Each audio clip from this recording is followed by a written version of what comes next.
Боже, слава на Твоето свято велико име, Татко Небесен, че Ти ни отвори ден път, Боже Господи, за да идваме, Боже Господи, тук на реката, Татко Небесен, и да кръщаваме нашите брати и сестри, Боже Господи. Свят си, Татко Небесен, Боже Господи, благословен да бъде Твоето име до века, Боже Господи, свят си, Татко Небесен.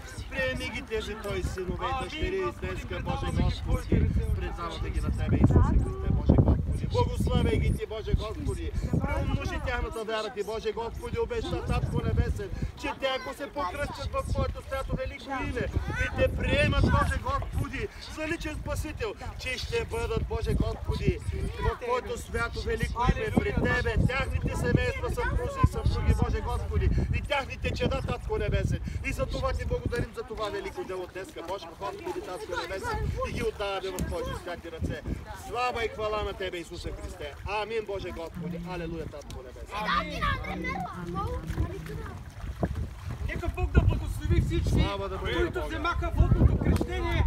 Честито да ви е! Амин. Слава да бъде на Бога.